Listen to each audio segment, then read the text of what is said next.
We continue our study today on all that Jesus taught. యేసు బోధించినదంతయు అనే మన అధ్యయనమును ఈరోజు కొనసాగిద్దాం. We've been considering the events, the words of Jesus and his actions in Matthew's gospel, and మత్తయి సువార్త నుండి యేసుక్రీస్తు ప్రభువారు బోధించిన మాటలు, ఆయన చేసిన క్రియలు, దాన్ని మనం చూస్తూ ఉన్నాం. we considered last how Peter denied the Lord 3 times, and Jesus, what do we learn from that? గత అధ్యయనంలో మనం చూసాము, పేతురు యేసు ప్రభువుని ఎరగనని ముమ్మారు చెప్పాడు. దాని నుండి మనం ఏం నేర్చుకున్నాం? Of Jesus' ways. He warns us in advance of dangers that we're going to face. మనం ఎదుర్కొనబోయే ప్రమాదాల గురించి యేసుక్రీస్తు ప్రభువారు ముందుగానే మనల్ని హెచ్చరిస్తూ ఉంటారు. He allows us to fall so that we can be broken. These are Jesus' ways. యేసు ప్రభు యొక్క మార్గాలను మనం ఇక్కడ చూస్తూ ఉన్నాం. వాటిలో పడిపోయేటట్లు కూడా ప్రభు అనుమతిస్తాడు, ఎందుకంటే మనం విరగొట్టబడాలని. That we can learn from the way he allowed Peter to fall. పేతురు పడిపోయేటట్లు ప్రభు ఏ విధంగా అనుమతించాడో మనం అక్కడ చూస్తూ ఉన్నాం. He never prayed that Peter would not fall. He prayed that after he fell, when he hit rock bottom, he would not lose his faith, that he would still believe that the Father loved him and he would come back to him. పేతురు పడిపోకూడదని ప్రభు ప్రార్థించలేదు, కానీ పేతురు పడిపోయిన తర్వాత తన విశ్వాసాన్ని కోల్పోకూడదని, తండ్రి తనని ఇంకా ప్రేమిస్తున్నాడని నమ్మి మరలా ఆయన దగ్గరికి రావాలని ఆయన ప్రార్థించారు. So that is what we see in the way Jesus dealt with Peter, and that is how he deals with us as well. పేతురుని ప్రభు ఆ విధంగా నిర్వహించాడు, మనల్ని కూడా ఆ విధంగా నిర్వహిస్తాడు. And in the way Jesus conducted himself in his own trial, there are a lot of things we can learn. యేసుక్రీస్తు ప్రభువారు తాను శ్రమల్లో గుండా వెళ్తున్నప్పుడు ఆయన ఏ విధంగా ప్రవర్తించాడో దాని నుండి మనం అనేక విషయాలు నేర్చుకోవచ్చు. And he allowed the shearers to shear his wool from him, and he was just silent. బొచ్చు కత్తిరించు వాని ఎదుట మౌనంగా ఉన్న గొర్రెవలే ఆయన మౌనంగా ఉన్నాడు. And God, by his Holy Spirit, can give us the same grace to be silent when we are falsely accused. మన మీద తప్పుడు నేరారోపణలు చేసినప్పుడు పరిశుద్ధాత్మ శక్తి ద్వారా, దేవుని కృప ద్వారా మనం కూడా ఆ విధంగా మౌనంగా ఉండొచ్చు. And criticized by our enemies. మన శత్రువులు మన మీద నిందలు వేస్తున్నప్పుడు Here we are seeing examples for us to follow. మనం వెంబడించటానికి మాదిరి మనం చూస్తూ ఉన్నాం ఇక్కడ. We must look at this entire series of studies as seeing how we're supposed to live on this earth. ఈ అధ్యయనములన్నింటినీ మనం ఎందుకు చేస్తున్నామంటే ఈ భూమి మీద మనం ఏ విధంగా జీవించాలో చూడటానికి. All that Jesus taught by his life and his words. యేసుక్రీస్తు ప్రభువారు తన జీవితం ద్వారా, తన మాటల ద్వారా బోధించిందంతా మనం ఇక్కడ చూస్తూ ఉన్నాం. We now look at Matthew chapter 27 and verse 1. మత్తయి సువార్త 27వ అధ్యాయం 1వ వచనాన్ని మనం ఇక్కడ చూస్తూ ఉన్నాం. When morning had come and all the chief priests and the elders had took counsel against Jesus to put him to death, they bound him, they led him away and delivered him up to Pilate the governor, because only he could sanction the death penalty. Then when Judas, who had betrayed him, saw that he had been condemned, he felt remorse and returned the 30 pieces of silver to the chief priests and elders and confessed to them, saying, I have sinned by betraying innocent blood. But they said, what is that to us? See to that yourself. ఉదయమైనప్పుడు ప్రధాన యాజకులను, ప్రజల పెద్దలందరినూ యేసుని చంపింపవలనని ఆయనకు విరోధముగా ఆలోచన చేసి ఆయన్ను బంధించి తీసుకుని పోయి అధిపతి అయిన పొంతి పిలాతునకు అప్పగించిరి. ఎందుకంటే ఆయన మాత్రమే శిక్ష వేయగలడు. అప్పుడు ఆయన్ను అప్పగించిన యూదా ఆయనకు శిక్ష విధింపబడగా చూచి పశ్చాత్తాపడి ఆ 30 వెండి నాణెములు ప్రధాన యాజకుల యొద్దకును పెద్దల యొద్దకును మరలా తెచ్చి, నేను నిరపరాధ రక్తమును అప్పగించి పాపము చేసితనని చెప్పెను. వారు, దాంతో మాకేమి, నీవే చూసుకోమని చెప్పారు. I have a feeling that Judas Iscariot probably thought that Jesus escaped out of situations like this many times. నేనేమనుకుంటున్నానంటే బహుశా యోధా ఈ విధంగా ఆలోచించుండొచ్చు. ఇలాంటి పరిస్థితుల్లో నుండి అనేకమైనవి తప్పించుకొని వచ్చారు యేసుక్రీస్తు ప్రభు. And I'm sure he can escape somehow or the other this time too, and I'll get my 30 pieces of silver because I did my job. He was so greedy and covetous. But when he discovered that Jesus did not let himself escape this time, he allowed himself to be captured, then he felt remorse because యేసుక్రీస్తు ప్రభువారు ఏ విధంగా తప్పించుకొని వస్తారు, నా 30 వెండి నాణాలు నాకు వస్తాయిలే అనుకున్నాడు. ఆయన ఎంతో దురాశతో ఈ విధంగా ఆలోచించాడు. అయితే ఇక్కడ చూసినట్లయితే యేసుక్రీస్తు ప్రభువారు దాని నుండి తప్పించుకోకుండా దానిలో గుండా వెళ్ళటం చూసి ఎంతో పశ్చాత్తాపడ్డాడు యూదా. He had thought of all the goodness that Jesus had shown him through many, many years. ఎందుకంటే అనేక సంవత్సరాలు యేసుక్రీస్తు ప్రభువారు చూపించిన కనికరమును మంచితనాన్ని ఆయన గుర్తు చేసుకుంటూ ఉన్నాడు. And he went to the priest. This is the first case that we read of a man who has sinned and going to a priest to confess. ఆయన ప్రధాన యాజకుని దగ్గరికి వెళ్తున్నాడు. ఒక వ్యక్తి పాపం చేసి దాన్ని ఒప్పుకోవటానికి ప్రధాన యాజకుని దగ్గరికి వెళ్ళటం మొట్టమొదటిసారి ఇక్కడే మనం చూస్తూ ఉన్నాం. Instead of going to the priest to confess his sin, going to them and saying, I have sinned, verse 4. If he had gone to Jesus, నేను పాపం చేశాను అని యాజకుని దగ్గరికి వెళ్ళి ఒప్పుకోవటానికి బదులు 4వ వచనంలో యేసుక్రీస్తు ప్రభు దగ్గరికి వెళ్ళి ఉంటే, just like people were at the foot of the cross, like the thief on the cross went to Jesus. ఆ సిలువ దగ్గర మనం చూసినట్లయితే ఆ సిలువ మీద ఉన్న దొంగ కూడా యేసు ప్రభు దగ్గరికి వెళ్ళాడు. Judas could have gone to Jesus somewhere and said, Oh Lord, I'm sorry I betrayed you. ఒకవేళ ఇస్కరియోతు యూదా యేసు ప్రభు దగ్గరికి వెళ్ళి, ప్రభువా నన్ను క్షమించు, నేను మిమ్మల్ని అప్పగించానని ఒప్పుకొని ఉంటే, his end would have been so different. ఆయన అంతము వేరుగా ఉండేది. If he had only turned then, but he would not. అప్పుడైనా తిరిగి ప్రభు దగ్గరికి వెళ్ళుంటే వేరుగా ఉండేది, కానీ వెళ్ళలేదు. And that's why the Lord knew in advance that he would not, and that's why he said he's the son of perdition. యేసు ప్రభువుకి ఆ విషయం తెలుసు ముందుగానే, ఇస్కరియోతు యూదా తిరిగి రాడని, అందుకే నాశన పుత్రుడు అని ప్రభు చెప్పారు. It is better if he wasn't even born. What was his problem? Not that he fell. అతడు పుట్టి ఉండకపోతేనే మేలు అని ప్రభు చెప్పారు. ఇక్కడ ఇస్కరియోతు యూదా సమస్య ఏంటి? అతడు పడిపోవటం కాదు సమస్య ఇక్కడ. Not even that he betrayed Jesus, but that he would not repent. ప్రభువుని అప్పగించాడన్నది కూడా కాదు, కానీ ఆ వ్యక్తి మారు మనసు పొందలేదు. That's why he went to hell. People don't go to hell because they sin. They go to hell because they don't repent of their sin. అందుకే ఆయన నరకానికి వెళ్ళాడు. ప్రజలు వాళ్ళు పాపం చేశారు కాబట్టి నరకానికి వెళ్ళరు, కానీ వాళ్ళ పాపముల నుండి వాళ్ళు మారు మనసు పొందరు కాబట్టి నరకానికి వెళ్తారు. Our sins have been paid for on the cross. There's no need for a single human being to go to hell now. మన పాపములన్నిటికీ క్రయధనము ఆ సిలువలోనే చెల్లించబడింది.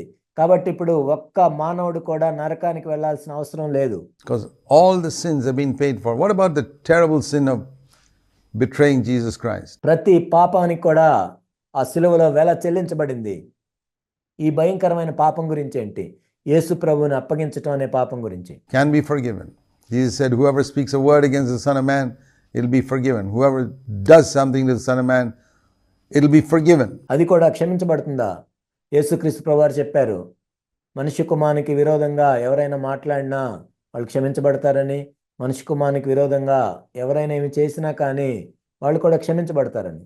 So Judas had heard all that. ఇస్కరియోతు యూదా ఇవన్నీ విన్నాడు. He could have gone to him and said, Oh Lord, I'm sorry that I betrayed you. I thought you would escape again. ఆయన యేసుక్రీస్తు ప్రభు దగ్గరికి వెళ్ళి, ప్రభువా నన్ను క్షమించు, ఈ పరిస్థితి నుండి కూడా మీరు తప్పించుకుంటారని నేను అనుకున్నాను అని ఒప్పుకోవాల్సింది. But he didn't do that. Instead, he went to the priest and he confesses, I betrayed innocent blood. I have sinned. కానీ ఇస్కరియోతు యూదా ఆ విధంగా చేయకుండా యాజకుల దగ్గరికి వెళ్ళి, నేను నిరపరాధ రక్తమును అప్పగించి పాపము చేసి తిని అని చెప్పాడు. Does a person who say I have sinned still go to hell? నేను పాపము చేశాను అని ఒప్పుకున్న తర్వాత కూడా ఒక వ్యక్తి నరకానికి వెళ్తాడా? Well, here's the example. ఇక్కడ ఉదాహరణ మనం చూస్తూ ఉన్నాం. Does a person who says I have sinned, can we categorize him as a person who is better if he wasn't even born? నేను పాపము చేశాను అని ఒప్పుకున్న వ్యక్తిని ఆ వ్యక్తి పుట్టి ఉండకపోతే మేలు అనే జాబితాలో మనం పెట్టొచ్చా? Well, that's how Jesus categorized him. యేసుక్రీస్తు ప్రభువారు ఆ విధంగా చెప్పారు. And so he wouldn't take it. They wouldn't take the money back, but he said, I'm not going to take it. I feel guilty. And he threw the pieces of silver into the sanctuary and departed. And he went away and hanged himself. వాళ్ళు కూడా ఆ వెండి నాణాలు తీసుకోలేదు, కానీ అయితే అతడు ఆ వెండి నాణెములు దేవాలయంలో పారవేసి పోయి ఉరి పెట్టుకొనెను. That was tragic. That he went away and destroyed his own self instead of going to Jesus and repenting. యేసు ప్రభు దగ్గరికి వెళ్ళి మారు మనసు పొందేదానికి బదులు తను తాను నాశనం చేసుకున్నాడు. So wonderful message of the gospel is that all of us can repent. సువార్త యొక్క అద్భుతమైన సందేశం ఏంటంటే మనందరం కూడా మారు మనసు పొందొచ్చు. If you have a slight desire to turn to God, use it and turn to God and say, Lord, Forgive me for why I have failed. దేవుని దగ్గరికి వెళ్ళాలని కొంచెం కోరిక నీ దగ్గర ఉన్నా కానీ నీవు ప్రభు దగ్గరికి వెళ్ళి ప్రభువా నేను తప్పిపోయాను నన్ను క్షమించు అని అడగొచ్చు. Even if you've done the most terrible sin like Judas betraying Jesus Christ. ఇస్కరియోతు యూద యేసు ప్రభువుని అప్పగించినట్లుగా అంత భయంకరమైన పాపం చేసినా సరే You can come back to him in repentance. But he didn't do that. నీవు మారు మనసు పొంది ఆయన దగ్గరికి రావచ్చు, కానీ ఇస్కరియోతు యూద ఆ విధంగా చేయలేదు. Don't go to man. Don't go to priest. The only sin that we confess to men is that which we commit against them. ఒక మనుషుని దగ్గరికి వెళ్ళొద్దు, యాజకుని దగ్గరికి వెళ్ళొద్దు. మనుషుని దగ్గర మనం ఒప్పుకునే పాపం ఏంటంటే ఆ వ్యక్తికి విరోధంగా చేసిన పాపం మాత్రమే మనుషుని దగ్గర మనం ఒప్పుకోవాలి. Sin must only be confessed to God. There is no such thing as confessing to a priest. పాపాన్ని మనం దేవుని దగ్గర మాత్రమే ఒప్పుకోవాలి, యాజకుని దగ్గర ఒప్పుకోవటం అనేది ఏమీ లేదు. There is no such thing as public confession of sin. All this is a deception. పాపాన్ని బహిరంగంగా ఒప్పుకోవటం అనేది కూడా ఏమీ లేదు, ఇదంతా మోసం.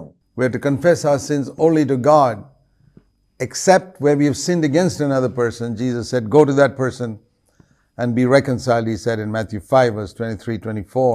దేవుని దగ్గర మాత్రమే పాపాలను ఒప్పుకోవాలి. అయితే ఏదైనా ఒక మనిషినికి విరోధంగా మనం పాపం చేసినట్లయితే యేసుక్రీస్తు ప్రభువారు మత్తయి 5:23-24 చెప్పినట్లుగా ఆ వ్యక్తి దగ్గరికి వెళ్ళి మనం సమాధాన పడాలి. But otherwise we don't have to go to man to confess our sin, because first of all man can't forgive our sin. What's the point going to him? లేనట్లయితే ఒక మనుషుని దగ్గరికి వెళ్ళి మన పాపాలు ఒప్పుకోవాల్సిన అవసరం లేదు, ఎందుకంటే ఆ మనుషుడు మన పాపాలను ఏమి క్షమించలేడు. మరి ఎందుకు వెళ్ళి ఒప్పుకోవటం? దేవుని దగ్గరే ఒప్పుకోవాలి. But if we have hurt that person, definitely we must go and ask for forgiveness. కానీ ఆ వ్యక్తికి నువ్వు హాని చేసినట్లయితే తప్పకుండా వెళ్ళి నువ్వు ఆ వ్యక్తిని క్షమాపణ అడగాలి. So this is the mistake he made. He went to the priest instead of going to Christ, just like a lot of people do today. ఇస్కరియోతు యూదా చేసిన తప్పు ఇదే. క్రీస్తు దగ్గరికి వెళ్లకుండా యాజకుని దగ్గరికి వెళ్ళాడు. ఈనాడు అనేక మంది ఈ విధంగా చేస్తూ ఉన్నారు. And when he threw the money away, the chief priests they said, we can't put this money into the temple treasury because it is the price of blood. ఆ వెండి నాణెములు దేవాలయంలో పారవేసినప్పుడు ప్రధాన యాజకులు ఆ వెండి నాణెములు తీసుకొని ఇవి రక్త క్రయధనం గనుక వీటిని కానుకల పెట్టెలో వేయతగదని చెప్పుకొండ్రి. They were such crooks, these religious leaders, just like a lot of crooked religious leaders today. ఈ మత సంబంధమైన నాయకులు ఎంతో మోసగాళ్ళు. ఈనాడు కూడా ఈ మత సంబంధమైన నాయకులు ఎంతో మోసగాళ్ళుగా ఉన్నారు. And they counseled together, and with the money they bought the potter's field as a burial place for strangers. కాబట్టి వారు ఆలోచన చేసి వాటినిచ్చి పరదేశులను పాతిపెట్టుటకు కుమ్మరివాని పొలము కొనిరి. For this reason, that field has been called the field of blood to this day. అందువలన నేటి వరకు ఆ పొలము రక్తపు పొలం అనబడుచున్నది. Then that which was spoken through Jeremiah the prophet was fulfilled, saying, and they took the 30 pieces of silver, the price of the one whose price had been set to the sons of Israel. అప్పుడు విలువ కట్టబడిన వాని అనగా ఇశ్రాయేలీల్లో కొందరు విలువ కట్టిన వాని క్రయధనమైన 30 వెండి నాణెములు తీసుకొని ప్రభువు నాకు నియమించిన ప్రకారం వాటిని కుమ్మరివాని పొలమునకిచ్చిరి అని ప్రవక్త అయిన ఇర్మియా ద్వారా చెప్పబడిన మాట నెరవేరెను. It's an Old Testament prophecy on this. You read about it in the book of Zechariah, actually, chapter 11 and verse 12. దీని గురించి పాత నిబంధనలో కూడా ఒక ప్రవచనం ఉంది. అది జకర్యా గ్రంథం 11:12 ఉంటుంది. And they gave them for the potter's field as the Lord directed me. జకర్యా 11:13 ఎంతో అబ్బురముగా వారు నాకు ఏర్పరిచిన క్రయధనమును కుమ్మరికి పారవేయమని నాకు ఆజ్ఞేయగా నేను ఆ 30 తులముల వెండిని తీసుకొని యెహోవా మందిరములో కుమ్మరికి పారవేసితిని. That's also in Zechariah. So these things were all written in the Old Testament prophets. ఇది జకర్యా గ్రంథంలో కూడా ఉంది. ఇవన్నీ కూడా పాత నిబంధన ప్రవక్తలు రాశారు. And in Matthew 27 verse 11, it says here, Jesus stood before the governor, and the governor questioned him, saying, are you the king of the Jews? And Jesus said to him, it is as you say. మత్తయి సువార్త 27:11 యేసు అధిపతి ఎదుట నిలిచెను. అప్పుడు అధిపతి యూదుల రాజువు నీవేనా అని ఆయన అడుగ్గా యేసు అతన్ని చూచి నీవన్నట్టే అనెను. When he was asked who he was, he said, this is what I am. నీవేనా అని వాళ్ళు అడిగినప్పుడు నీవన్నట్లే అని ప్రభు చెప్పారు. But then when he was being accused, he kept quiet. ప్రధాన యాజకులను పెద్దలను ఆయన మీద నేరం మోపినప్పుడు ఆయన ప్రత్యుత్తరం ఏమీ ఇవ్వలేదు. You see the difference? ఇక్కడ వ్యత్యాసాన్ని గమనించారా? When he was accused and all those accusations were false, he made no reply. ఆయన మీద నేరాలు మోపినప్పుడు అవన్నీ తప్పు అయినప్పుడు కూడా ఆయన ఏమీ నోరు మెదపలేదు. But even when he was asked who he was, he replied. కానీ నీవు ఏమై ఉన్నావు అని వాళ్ళు అడిగినప్పుడు దానికి జవాబిచ్చాడు. And it's the same thing we do today. ఈనాడు కూడా మనము ఇదే విధంగా చేస్తాం. Somebody asks us, are you a Christian? Yes, I'm a Christian. I'm not ashamed to be known as a Christian. ఎవరైనా వచ్చి నువ్వు క్రైస్తవుడివా అని అడిగినప్పుడు నేను క్రైస్తవుడిని అని చెప్తాము. మనం క్రైస్తవులము అని చెప్పుకోవటానికి సిగ్గుపడం. But if they accuse us falsely and say this, that and the other, we follow Jesus and we don't reply. కానీ వాళ్ళు మన మీద తప్పుడు నేరారోపణలు చేసినప్పుడు నువ్వు అది చేసావు ఇది చేసావు అని అప్పుడు మనం మౌనంగా ఉంటాం. Particularly when religious people accuse us. ముఖ్యంగా మత సంబంధులు మన మీద నేరారోపణ చేసినప్పుడు. I'm not talking about a false accusation in your place of work where you probably need to state that you are not guilty of that. నీవు పనిచేసేటప్పుడు నీ మీద తప్పుడు నేరారోపణలు చేసినప్పుడు నువ్వు మౌనంగా ఉండమని కాదు, బహుశా నువ్వు ఆ విధంగా చేయలేదని నువ్వు చెప్పాలి. Say no, that crime, whatever they're charging you with, so that people don't get a bad opinion and you lose your testimony as a Christian. వాళ్ళు నీ మీద ఏమైనా నేరం మోపినప్పుడు నువ్వు ఆ విధంగా చేయలేదని నువ్వు చెప్పాలి. ఎందుకంటే ఒక క్రైస్తవుడిగా నీ సాక్ష్యాన్ని నువ్వు కోల్పోతావు నువ్వు మౌనంగా ఉన్నట్లయితే. We must not misunderstand this. It's not that if people accuse you falsely in your office, you keep quiet, because then the testimony of the Lord is dishonored. నువ్వు పనిచేసే స్థలంలో నీ మీద తప్పుడు నేరారోపణలు చేసినప్పుడు నువ్వు మౌనంగా ఉండమని కాదు, ఆ విధంగా మనం అపార్థం చేసుకోకూడదు. అలా ఉన్నట్లయితే నీ సాక్ష్యాన్ని నువ్వు కోల్పోతావు క్రైస్తవుడిగా. So then you may need to defend yourself and say, no, I didn't do that, sir. నేను ఆ విధంగా చేయలేదని నువ్వు చెప్పాలి. But otherwise, when Christians accuse you saying you're a false prophet or you're this, you're that, అది కాకుండా క్రైస్తవులు నువ్వు తప్పుడు బోధకుడివి లేక నువ్వు అబద్ధ ప్రవక్తవి అది ఇది అని చెప్పినప్పుడు follow Jesus' example and be silent. యేసు ప్రభు యొక్క మాదిరిని అనుసరిస్తూ మనం మౌనంగా ఉండాలి. Let them shear all the wool off you. నీ ఊలు మొత్తం వాళ్ళు తీసుకొనివ్వు. Then Pilate said to him, verse 13, do you not hear how many things they testify against you? అప్పుడు పిలాతు నీ మీద వీరెన్ని నేరములు మోపుచున్నారో నీవు వినలేదా? It was not just one thing, there were many things that they were charging him with. నీ మీద ఒక్క నేరం కాదు వాళ్ళు మోపుతుంది, అనేకమైన నేరాలు మోపుతున్నారు. And he did not answer him with regard to even a single charge, so that the governor was amazed. అయితే ఆయన ఒక్క మాటకైనను అతనికి ఉత్తరం వేయలేదు గనుక అధిపతి మిక్కిలి ఆశ్చర్యపడింది. I mean, he has seen many trials in his life, but he had never seen a prisoner like this who would not reply to a single charge, not even one. పిలాతు తన జీవితంలో ఎన్నో విచారణలు ఇలాంటివి చేసి ఉండొచ్చు, ఎంతోమంది ఖైదీల్ని చూసి ఉండొచ్చు, కానీ అనేకమైన నేరాలు ఆయన మీద మోపినా కానీ ఒక్కదానికి కూడా జవాబు ఇవ్వలేదు. ఎంత ఆశ్చర్యపోయాడు పిలాతు. That's a great verse to bear in mind when people accuse us. Matthew 27:14. ప్రజలు మన మీద నేరారోపణలు చేసినప్పుడు మనము గుర్తుంచుకోవాల్సిన వచనము మత్తయి సువార్త 27:14 వచనం. It's a sort of reply we need to give to people who know the scriptures anyway. ఎవరైతే లేఖనాలను తెలుసుకొని ఉన్నారో వాళ్ళకి జవాబిచ్చే మార్గం ఇది. When they accuse us falsely about many things, to say Matthew 27:14 is what I live by. నా మీద అనేకమైన నేరారోపణలు చేసినప్పుడు మత్తయి సువార్త 27:14 వచనం ప్రకారం నేను జీవిస్తూ ఉంటాను. He did not answer him with regard to even a single charge. ఆయన ఒక మాటకైనను అతనికి ఉత్తరం ఇయ్యలేదు. Because we live before God's face. ఎందుకంటే మనం దేవుని యొక్క సముఖంలో జీవిస్తున్నాం. We have committed our matter to him who judges righteously. నీతిగా న్యాయం తీర్చు దేవునికి మన సంగతులను మనం అప్పగించుకుంటూ ఉన్నాం. And we don't give a reply. కాబట్టి మనమేమి దానికి ఉత్తరం ఇవ్వము. You see 2 Peter in chapter 2, it says we got to follow in Jesus' footsteps who did this. 2 పేతురు 2లో మనం చూసినట్లయితే ప్రభువు యొక్క అడుగు జాడల్లో మనం ఈ విధంగా నడుచుకోవాలి. So when we see what Jesus did, how he acted, it's not just something to admire. ఇక్కడ యేసుక్రీస్తు ప్రభువారు ఏ విధంగా చేశారో మనం చూసినప్పుడు కేవలం అభినందించడం మాత్రమే కాదు. We say, Lord, we want to do that ourselves. ప్రభువా మేము కూడా ఈ విధంగా చేయాలనుకుంటున్నాం అని ప్రభువుకు చెప్పాలి. In 1 Peter in chapter 2, verse 21, Christ suffered for us, leaving us an example to follow in his steps. మొదటి పేతురు 2:21 మనం చూసినట్లయితే క్రీస్తు కూడా మీ కొరకు బాధపడి మీరు తన అడుగు జాడలందు నడుచుకున్నట్లు మీకు మాదిరి ఉంచిపోయెను.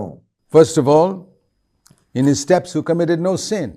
మొట్టమొదట ఆయన అడుగు జాడలను మనం చూసినట్లయితే ఆయన పాపము చేయలేదు.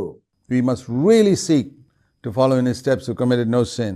ఆయన ఏ పాపము చేయలేదు కాబట్టి నిజముగా ఆయన అడుగు జాడల్లో నడుచుకోవటానికి ఇక్కడ మనం చూడాలి. To follow in his steps in whose mouth was found no deceit, no deception. ఆయన అడుగు జాడల్లో నడవటం అంటే ఆయన నోట ఏ కపటము కనపడలేదు. And who when he was reviled did not revile in return. Follow in his steps. ఆయన దూషింపబడియు బదులు దూషింపలేదు. ఆయన అడుగు జాడల్లో నడవటం ఇది. And who while suffering uttered no threats. Follow in his steps. ఆయన శ్రమ పెట్టబడియు బెదిరించలేదు. ఆయన అడుగు జాడల్లో ఈ విధంగా నడవాలి. But he kept entrusting himself to him who judges righteously. కానీ న్యాయముగా తీర్పు తీర్చు దేవునికి తన్ను తాను అప్పగించుకున్నాడు. This is where we got to follow in his steps. ఈ విధంగా మనం ఆయన యొక్క అడుగు జాడల్లో నడుచుకోవాలి. That he's saying, Father, this charge these guys have brought against me, I'll leave that with you. You take care of it. తండ్రి, వీళ్ళు నా మీద ఈ నేరారోపణ చేస్తున్నారు, అవన్నీ మీకు అప్పగిస్తున్నాను, మీరు చూసుకోండి. There are a number of times when people have sought to harm me or done some evil or అనేక సార్లు చాలా మంది నాకు హాని చేయటానికి, నాకు చెడు చేయటానికి చాలా మంది ప్రయత్నించారు. spoken or written some evil against me. నా గురించి చెడుగా మాట్లాడారు, చెడుగా రాశారు. And the Lord's asked me, do you want me to deal with them or do you want to deal with that yourself? ప్రభు నన్ను అడిగింది ఏంటంటే, అది నన్ను చూసుకోమంటావా లేక నువ్వే చూసుకుంటావా? I say, Lord, you deal with that. I'm not going to deal with it. I want to follow Jesus who kept silent. ప్రభువా, అది మీరే చూసుకోండి, నేను చూసుకోను. మౌనంగా ఉన్న యేసుక్రీస్తు ప్రభువుని నేను వెంబడించాలనుకుంటున్నాను. Let's follow that example in faith. విశ్వాసంతో ఆ మాదిరిని మనం అనుసరిద్దాం. Now at the feast, Matthew 27 verse 15, the governor was accustomed to release for the multitude any one prisoner whom they wanted. And they were holding at that time a notorious prisoner called Barabbas. When therefore they were gathered together, Pilate said to all the people, మత్తయి సువార్త 27:15 మనం చూసినట్లయితే, జనులు కోరుకొనిన ఒక ఖైదీని పండుగలో విడుదల చేయుట అధిపతికి వాడుక. ఆ కాలమందు బరబ్బా అను ప్రసిద్ధుడైన ఒక ఖైదీ చెరసాల్లో ఉండెను. Whom do you want me to release to you? You know, there's a custom in the feast to release one prisoner. Shall I release Barabbas, who is a well-known, notorious criminal? ఆ పండుగ దినమున ఒక ఖైదీని విడిచిపెట్టొచ్చు. అయితే ఆ సమయంలో బరబ్బా అను ఒక ప్రసిద్ధుడైన ఒక ఖైదీ చెరసాల్లో ఉన్నాడు. Or shall I release Jesus and let him go? One of these I got to let go. నేను బరబ్బాను విడుదల చేయాలా లేక యేసును విడుదల చేయాలా అని అడుగుతున్నాడు. And Pilate recognized that Jesus isn't a criminal. He's just being brought up here because of jealousy. ఎందుకంటే ఇక్కడ పిలాతుకు కూడా అర్థమవుతుంది, యేసు అనే వ్యక్తి ఆయనేమి ఒక నేరస్తుడు కాదు, వీళ్ళు అసూయ చేత ఆయన్ని అప్పగించారని అర్థమవుతుంది. On the part of the Pharisees who cannot have the type of ministry he has. యేసుక్రీస్తు ప్రభు కలిగిన పరిచర్యను పరిసయ్యులు కలిగిలేరు కాబట్టి వాళ్ళు అసూయతో అప్పగిస్తున్నారు. Even a man like Pilate recognized that. పిలాతు లాంటి వ్యక్తికి అర్థమైంది, This is sheer jealousy. కేవలం అసూయ చేత మాత్రం వీళ్ళు తీసుకుని వచ్చారని. But while he was sitting there, before the crowds could answer that question, while he was sitting on the judgment seat, his wife sent a message to him. అతడు న్యాయపీఠం మీద కూర్చుండి ఉన్నప్పుడు అతని భార్య ఒక సందేశం పంపించింది. Look at the number of warnings that came to Pilate. చూడండి, పిలాతుకి ఎన్ని హెచ్చరికలు వచ్చాయో. She said to him, have nothing to do with that righteous man. నీవు ఆ నీతిమంతుని జోలికి పోవద్దు. Because last night I suffered greatly in a dream because of him. ఈ ప్రొద్దు ఆయన గూర్చి నేను కల్లో మిక్కిలి బాధపడి తిని. In the dream, I don't know what exactly she dreamt, but she suffered. She felt that there was some person my husband is judging who is absolutely righteous and it's a great crime that's being committed. ఆమెకి కళ ఏ విధంగా వచ్చిందో తెలియదు, కానీ ఆ కళలో ఆమె బాధపడుతూ ఉంది, నా భర్త ఒక నీతిమంతునికి శిక్ష విధించబోతున్నాడు అనేది ఆమెకి కనపడింది. And she sent that message to him, but he ignored it. ఆ వర్తమానాన్ని ఆమె తన భర్తకు పంపించింది, కానీ పిలాతు దాన్ని పట్టించుకోలేదు. And as the chief priests and the elders persuaded the multitude to ask for Barabbas, to put Jesus to death. ప్రధాన యాజకులను పెద్దలను బరబ్బాను విడిపించమని అడుగుటకును యేసును సంహరించుటకు జన సమూహములను ప్రేరేపించిరి. The crowd, again let me say, there must have been in the crowd many who had been healed by Jesus, part of those who were the 5,000 who were fed. And ఇక్కడ నేను మరలా చెప్తున్నాను, ఆ జన సమూహాల్లో యేసు ప్రభువారి చేత స్వస్థత పొందిన వాళ్ళు అనేక మంది ఉండుంటారు. యేసుక్రీస్తు ప్రభువారు చేత పోషించబడిన 5,000 మంది ఉండుంటారు. many blessings many of those people had experienced, but they had forgotten all of it. అనేకమైన ఆశీర్వాదాలు ప్రభు దగ్గర వాళ్ళు పొందారు, కానీ వాటన్నిటినీ మర్చిపోయారు. And now they were just going to go along with the crowd and be popular. And they said, if everybody's demanding his death, we demand his death too. వాళ్ళు కూడా జన సమూహాలతో కలిసి వెళ్తూ ఉన్నారు. వాళ్ళందరూ అడుగుతున్నారు కాబట్టి యేసు ప్రభుని సంహరించమని వీళ్ళు కూడా అడుగుతూ ఉన్నారు. And so the chief priests urged them to say, don't ask for Jesus, ask for Barabbas. కాబట్టి ఆ ప్రధాన యాజకుడు వీళ్ళకి ఈ విధంగా చెప్తున్నాడు, ఆ ఇద్దరిలో నేను ఎవరిని విడుదల చేయాలని అడిగినప్పుడు బరబ్బనే అని చెప్పమని చెప్తున్నాడు. Let him be released. And so they asked for Barabbas. And Pilate then said to them, Pilate was longing so much, especially after he heard from his wife. He wanted to release Jesus. ముఖ్యంగా తన భార్య దగ్గర నుంచి కూడా వర్తమానాన్ని పొందిన తర్వాత యేసు ప్రభుని విడిపించాలని ఆయన ఎంతగానో కోరుకుంటున్నాడు. Now, if you and I come into a situation like this, where we are falsely accused and they prefer a criminal in place of us, మనం కూడా ఆ స్థానంలో ఉన్నట్లయితే, మన మీద తప్పుడు నేరారోపణలు చేయబడినప్పుడు మనకు బదులు ఒక నేరస్తుడిని విడిపించమని అంటున్నప్పుడు, you can be sure there's someone who's gone ahead of you as a forerunner. మనకంటే ముందుగా పరిగెత్తిన ఒక వ్యక్తి ఉన్నాడు అని ప్రభుని మనం జ్ఞాపకం చేసుకోవచ్చు. Yeah, I remember when religious people took me to court, the Lord said to me that religious people had taken him to court as well. మత సంబంధమైన నాయకులు నన్ను కూడా కోర్టుకు తీసుకువెళ్ళినప్పుడు ప్రభు నాకు చెప్పింది ఏంటంటే, ఈ మత సంబంధమైన నాయకులు నన్ను కూడా కోర్టుకు తీసుకువెళ్ళారు. And he said to me, if you look for my footsteps, you will see my footsteps in that court. నీవు నా అడుగు జాడలను చూసినట్లయితే ఆ కోర్టులో నా అడుగు జాడలను చూడగలవు. And I did. I looked for the footsteps of Jesus in the court and I saw them. ఆ కోర్టులో యేసుక్రీస్తు ప్రభు యొక్క అడుగు జాడలను నేను చూసినప్పుడు నేను కనుగొన్నాను. Forgiveness and love. Forgive and love. Forgive and love. క్షమాపణ, ప్రేమ. క్షమించు, ప్రేమించు. క్షమాపణ, ప్రేమ. And so Jesus is an example for us. He's gone ahead. కాబట్టి యేసుక్రీస్తు ప్రభువారు మనకు మాదిరిగా ఉన్నారు. ఆయన మనకంటే ముందుగా వెళ్ళాడు. He's a forerunner who's gone through every temptation we've gone through and shown us an example how we are to be. మనం వెళుచున్న ప్రతి శోధన కంటే కూడా ఆయన మనకంటే ముందుగా పరిగెత్తినవాడు. ఆ విధంగా ఆయన ముందుగా వెళ్ళి మనం ఏ విధంగా వెళ్ళాలో ఒక మాదిరిగా ఉన్నాడు. And now we have to follow in his footsteps and be an example to others who come behind us. ఇప్పుడు మనం ఆయన అడుగుజాడల్లో నడుస్తూ మనకంటే వెనక వచ్చే వాళ్ళకి మనం మాదిరిగా ఉండొచ్చు. He never said a word. ఆయన మౌనంగా ఉన్నాడు, ఎటువంటి ప్రత్యుత్తరం ఇవ్వలేదు. And when he was falsely accused and a criminal was preferred in place of him, ఆయన మీద తప్పుడు నేరారోపణలు చేసి ఆయన కంటే ఒక నేరస్తుడినే వాళ్ళు కోరుకుంటున్నారు. can you imagine that? A criminal being preferred in place of the Son of God. మీరు దీన్ని ఊహించగలరా? దేవుని కుమారుని కంటే ఒక నేరస్తున్నే వాళ్ళు కోరుకుంటున్నారు. He just said, that's fine, God is sovereign. అయినా పర్వాలేదు అనుకున్నాడు, దేవుడు సార్వభౌముడు. Remember this, my dear brothers and sisters. నా ప్రియ సహోదరి సహోదరులారా, దీన్ని జ్ఞాపకం చేసుకోండి. We can never follow Jesus if you don't believe in the total sovereignty of God. దేవుని యొక్క సంపూర్ణమైన సార్వభౌమాధికారాన్ని మనం చూడనట్లయితే యేసు ప్రభువును మనం వెంబడించలేము. Who controls all circumstances and events relating to your life. నీ జీవితానికి సంబంధించిన ప్రతి పరిస్థితిని ఆయన తన స్వాధీనంలో ఉంచుకుంటాడు. If you believe that, then you'll be able to accept that, yeah, God has allowed this. నువ్వు దాన్ని నమ్మినట్లయితే దేవుడే దీన్ని అనుమతించాడని నువ్వు నమ్మొచ్చు. And in his sovereignty, he'll bring out something wonderful out of this. ఆయన యొక్క సార్వభౌమాధికారాన్ని బట్టి దీని నుండి ఆయన మేలు చేయగలడు. And so Pilate asked the crowd, okay, if you want Barabbas, I'll release him. What shall I do with Jesus? అప్పుడు పిలాతు ఏమంటున్నాడంటే, మీకు బరబ్బా కావాలంటే బరబ్బాని నేను విడుదల చేస్తాను, అయితే క్రీస్తు అనబడిన యేసుని నేనేమి చేయాలని అడుగుతున్నాడు. Who is called the Christ, and they've all been instigated by the religious leaders. Let him be crucified.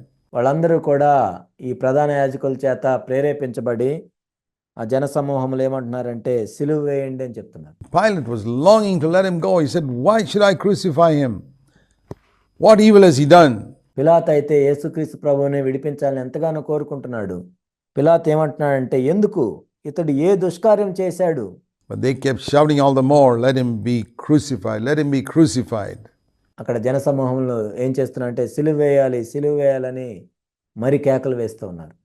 And when Pilate saw that he was accomplishing nothing, but rather that a riot was going to start now, he took water, washed his hands in front of the multitude, saying, I'm innocent of this man's blood.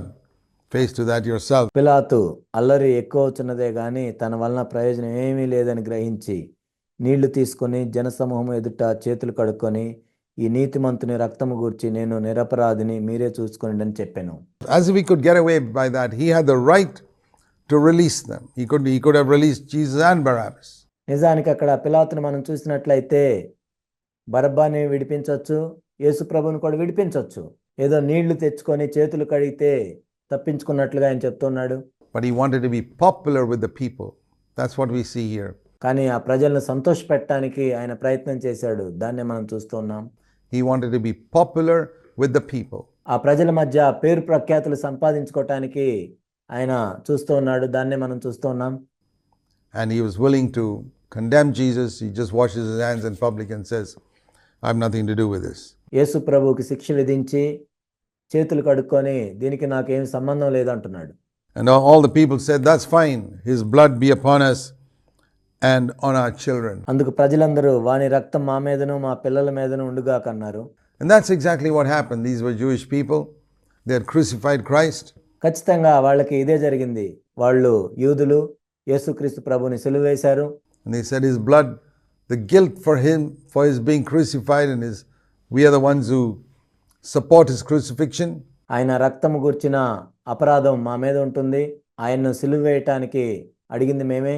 And if there's any guilt, let it be on us and on our children. ఆ రక్త అపరాధం ఏమైనా ఉన్నట్లయితే అది మా మీద మా పిల్లల మీదకి వస్తుంది అని వాళ్ళు ఒప్పుకున్నారు. And it happened exactly like that. The guilt was on them and on their children. ఖచ్చితంగా అలానే జరిగింది. ఆ అపరాధం అనేది వాళ్ళ మీద వాళ్ళ పిల్లల మీదకి వచ్చింది. Anyway, Pilate washed his hands and said, I'm innocent of all this myself, and he released Barabbas for them. And after having Jesus scourged, he delivered him up to be crucified. ఈ నీతిమంతుని రక్తము గూర్చి నేను నిరపరాధిని అని పిలాతు చేతులు కడుక్కొని బరబ్బాను విడిపించాడు. యేసును కొరడాలతో కొట్టించి సిలువ వేయటానికి అప్పగించాడు. Then the soldiers of the governor, verse 27, took Jesus into the praetorium and gathered the whole Roman cohort around him. అప్పుడు అధిపతి యొక్క సైనికులు యేసును అధికార మందిరంలోనికి తీసుకొని పోయి ఆయన యొద్ద సైనికులందరినీ సమకూర్చిరి. They gathered all the Roman soldiers and they stripped him and put a scarlet robe on him. వారు ఆయన వస్త్రములు తీసివేసి ఆయనకు ఎర్రని అంగీని తొడిగించారు. And wove a crown of thorns and put it on his head and a reed in his right hand, and they mocked him, knelt down before him and mocked him, saying, Hail, King of the Jews. ముండ్ల కిరీటమును అల్లి ఆయన తలకు పెట్టి ఒక రెల్లు ఆయన కుడి చేతిలో నుంచి ఆయన ఎదుట మోకాళ్ళుని యూదుల రాజా నీకు శుభమని ఆయన అపహసించారు. That can happen also to people who are persecuted for Christ's sake. They are taunted, ridiculed. క్రీస్తు కోసం హింసలు పొంది శ్రమ పెట్టబడిన వాళ్ళు, అపహాస్యం చేయబడిన వాళ్ళు, ఈ విధంగా అనేక మంది ఉన్నారు. And after that, they spat on him and took the reed and began to beat him on the head. ఆయన మీద ఉమ్ము వేసి ఆ రెల్లును తీసుకొని దాంతో ఆయన్ను తల మీద కొట్టారు. We can ask ourselves, we know that Christ had to die for our sins. మనల్ని మనం ఈ విధంగా ప్రశ్నించుకోవచ్చు. క్రీస్తు మన పాపముల గురించి మరణించవలసిన అవసరం ఉందని మనకు తెలుసు. But why does God have to allow him to go through this painful way? ఎందుకు యేసుక్రీస్తు ప్రభువారు ఇంత బాధాకరమైన పరిస్థితుల్లో గుండా వెళ్ళటానికి దేవుడు అనుమతించాడు? Before he dies on the cross, couldn't God protect him? ఆయన సిలువ వేయబడక మునుపు దేవుడు దీనంతటి గుండా వెళ్లకుండా కాపాడలేడా? From at least all this ridicule and all before the cross, this was not necessary. ఆయన సిలువ వేయబడక మునుపు ఈ అపహాస్యం నుంచి, అవమానం నుంచి దేవుడు కాపాడలేడా? ఇదంతా అవసరమైంది కాదు. But God's way is that Jesus was to be a forerunner for all the martyrs in Christian history. క్రైస్తవ చరిత్రలో హతసాక్షులయ్యే వారందరి కోసం యేసుక్రీస్తు ప్రభువారు ముందుగా పరిగెత్తిన వాడిగా ఉన్నాడు. And therefore he had to be an example for every one of them. So he suffers it. వారందరి కొరకు ఆయన మాదిరిగా ఉండాలి కాబట్టి ఈ శ్రమలన్నిటి గుండా ఆయన వెళ్ళాడు. And I want to say this also for those who are Christian leaders, that if you're a Christian leader, you have to be sort of a mini forerunner of క్రైస్తవ నాయకులుగా ఉన్న వారి గురించి నేను చెప్తున్నాను. నువ్వు ఒక క్రైస్తవ నాయకుడిగా ఉన్నట్లయితే నీవు కూడా ఒక చిన్నగా ముందుగా పరిగెత్తిన వాడిగా ఉండాలి. a man who's looking at Jesus, the chief forerunner, and a mini forerunner, so that you can look around at other people, younger people behind you and say, follow me as I follow Christ. యేసుక్రీస్తు ప్రభువారు ప్రధానంగా ముందుగా పరిగెత్తిన వాడిగా ఉన్నాడు. ఆయన వెనుక నీవు కూడా పరిగెత్తుతూ నీకంటే వయసులో చిన్నవారిని చూసి నేను క్రీస్తుని వెంబడిస్తున్నట్లుగా నీవు నన్ను వెంబడించు అని చెప్పగలిగేటట్లు ఉండాలి. I also do not defend myself. I keep quiet when I'm falsely accused. నా మీద తప్పుడు నేరారోపణలు చేసినప్పుడు నన్ను నేను సమర్థించుకోను, కానీ నేను మౌనంగా ఉంటాను. And so he was led away to be crucified. And as they were coming out, they found a man of Cyrene named Simon, whom they pressed into service to bear his cross. ఆ విధంగా ఆయన్ను సిలువేటుకు అప్పగించినప్పుడు వారు వెళ్ళుచుండగా కురేనీయుడైన సీమోను అను ఒకడు కనపడగా ఆయన సిలువ మోయుటకు అతన్ని బలవంతము చేసిరి. I always say, remember this, the cross that Jesus asks us to bear is not something forced on us. నేను ఎప్పుడు చెప్పేది ఏంటంటే, మనము యేసు ప్రభు యొక్క సిలువను ఎత్తుకొని వెంబడించాలి అని చెప్పినప్పుడు అది బలవంతంగా సిలువను ఎత్తుకోవటం గురించి చెప్పటం లేదు. The Roman soldiers forced Simon of Cyrene to bear the cross. ఇక్కడ రోమా సైనికులు ఏం చేశారంటే కురేనీయుడైన సీమోన్ను బలవంతంగా సిలువ మోసేటట్లు చేశారు. They forced Jesus to bear the cross. యేసుక్రీస్తు ప్రభువును కూడా సిలువ మోసేటట్లు వాళ్ళు బలవంతం చేశారు. But the cross that Jesus asks us to take is not something forced on us at all. కానీ నా సిలువను ఎత్తుకొని నన్ను వెంబడించుడి అని ప్రభు చెప్పినప్పుడు అది బలవంతంగా చేసేది కాదు. ప్రభు మనల్ని బలవంతం చేయటం లేదు. You don't have to take it if you don't want. If any man will come after me, let him take up the cross and follow me. ఎవడైనను నన్ను వెంబడించగోరిన ఎడల అనుదినము తన సిలువను ఎత్తుకొని నన్ను వెంబడించాలని ప్రభు చెప్పారు. And that leads to the crucifixion. అది సిలువ వేయబడటానికి నడిపిస్తుంది. So there's a voluntary choice there. You don't have to go to the cross if you don't want. కాబట్టి ఇక్కడ స్వచ్ఛందమైన ఒక తీర్మానం ఉంది. నీవు సిలువ వేయబడటానికి వెళ్ళొద్దు అనుకుంటే నువ్వు వెళ్ళాల్సిన అవసరం లేదు. But if you want to follow Jesus, there's no other way. కానీ నువ్వు ప్రభుని వెంబడించాలనుకుంటే వేరే మార్గం ఏమీ లేదు. And when we read in verse 33, and when they had come to a place called Golgotha, which means the place of a skull, they gave him wine to drink mingled with gall, and after tasting it he was unwilling to drink. వారు కపాల స్థలమును అర్థమిచ్చు గొల్గొతా అనబడిన చోటుకు వచ్చి చేదు కలిపిన ద్రాక్షారసమును ఆయనకు త్రాగనిచ్చిరు గాని ఆయన దాన్ని రుచి చూచి త్రాగనొల్లకపోయెను.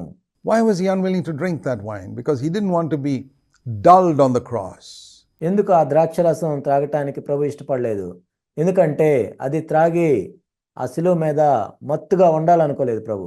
He wanted to be alert on the cross. There were a lot of things he had to accomplish. You see, ఆ సిలువలో ఎంతో మేల్కొని ఉండాలని ప్రభు అనుకున్నాడు. ఎందుకంటే అక్కడ చేయవలసిన పనులు అనేకమైనవి ఉన్నాయి.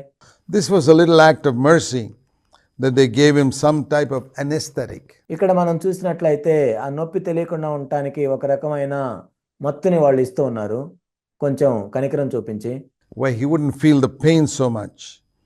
But he just tasted it and knew that this is an anesthetic and I don't want this. కానీ కొంచెం ఆయన రుచి చూసి ఇది మత్తునిచ్చేది, ఇది నేను తాగను అని ఆయన చెప్పారు. The Spirit of God prompted him, I believe, at that time, don't take it.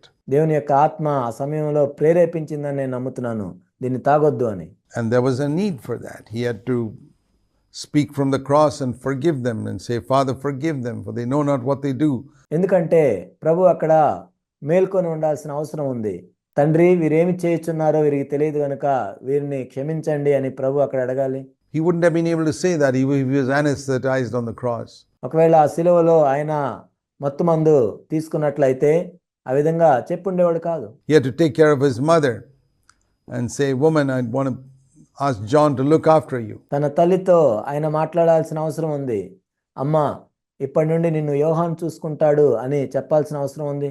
And most important of all, he had to forgive a repentant thief on the cross. వీటన్నిటికంటే కూడా ఇంకా ముఖ్యమైనది ఏంటంటే ఆ శిలువ మీద ఉన్న దొంగని ఆయన క్షమించాల్సిన అవసరం ఉంది. How could he do that if he was anesthetized? ఒకవేళ ఆయన మత్తుని తీసుకున్నట్లయితే ఇవన్నీ ఎలా చేసి ఉండేవాడు?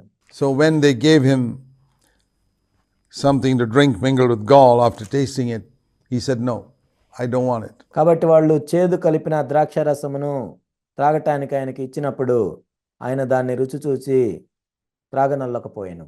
But later on, after everything was over, after he had forgiven the thief on the cross, after he had made provision for his mother, కానీ ఆ తర్వాత మనం చూసినట్లయితే ఇవన్నీ అయిపోయిన తర్వాత ఆయన శిలువ మీద ఉన్న దొంగని క్షమించాడు, తన తల్లిని యోహానుకు అప్పగించాడు, etc. Then we read in John chapter 19 verse 29, there was a jar full of sour wine was standing there, and they put a sponge full of the sour wine on a branch of hyssop and brought it to his mouth, and he received it. ఇవన్నీ అయిపోయిన తర్వాత యోహాను సువార్త 19:29లో మనం చూసినట్లయితే చిరకతో నిండి ఉన్న ఒక పాత్ర అక్కడ పెట్టి ఉండెను గనుక వారు ఒక స్పంజి చిరకతో నింపి హిస్సోపు పుడకకు తగిలించి ఆయన నోటికి అందించిరి. యేసు ఆ చిరక పుచ్చుకొని సమాప్తమైందని చెప్పి తల వంచి ఆత్మను అప్పగించెను. Then it was okay, but at the beginning he wouldn't. అప్పుడు తీసుకుంటే సరే, కానీ ప్రారంభంలో అయితే ఆయన తీసుకోలేదు. So you see, even there he was hanging on the cross, he was very sensitive. కాబట్టి ఆ శిలువ మీద వేలాడుతున్నప్పుడు కూడా ఆయన ఎంతో స్పర్శను కలిగి ఉన్నాడు. So the voice of the Holy Spirit, like he had been from the beginning. ప్రారంభం నుండి కూడా పరిశుద్ధాత్మ యొక్క స్వరాన్ని ఆయన ఏ విధంగా వింటున్నాడు అక్కడ కూడా విన్నాడు. Father, should I take this or not? The father says, "No, don't take it now." తండ్రి, ఇప్పుడు నేను దీన్ని తీసుకోవాలా వద్దా? తండ్రి చెప్పాడు ఇప్పుడు తీసుకోవద్దని. And it's only as we come to the end of that 6 hours on the cross that we realize why the father told him not to take it. 6 గంటలు సిలువలో ఉన్న తర్వాత చివర్లో అప్పుడు అర్థమైంది తండ్రి ఎందుకు వద్దన్నాడని. Because he had to forgive a thief, he had to take care of his mother, ఎందుకంటే ఆయన ఒక దొంగని క్షమించాలి, తన తల్లిని అప్పగించాలి, he had to forgive those people who crucified him. తనను సిలువ వేస్తున్న వారిని క్షమించాలి. So again we come to this wonderful theme that we've been seeing right through the Gospel of Matthew. మరలా మనం దీన్ని చూస్తున్నాం. మత్తయి సువార్త అంతట్లో కూడా మనం చూస్తున్న అంశాన్ని ఇక్కడ మరలా మనం చూస్తున్నాం. The great thing in the Christian life is to learn to be led by the Holy Spirit. క్రైస్తవ జీవితంలో అతి ప్రాధాన్యమైనది ఏంటంటే పరిశుద్ధాత్మ ద్వారా నడిపించబడటం. This is the whole secret of the Christian life. క్రైస్తవ జీవితం అంతటికి ఇదే గొప్ప రహస్యం. And if we have learned this secret, then we have learned the most important thing. ఈ రహస్యాన్ని నువ్వు తెలుసుకున్నట్లయితే అత్యంత ప్రాధాన్యమైన విషయాన్ని నువ్వు తెలుసుకున్నట్లే. We'll continue our study in the next episode. వచ్చే ఎపిసోడ్లో ఈ అధ్యయనమును మనం కొనసాగిద్దాం.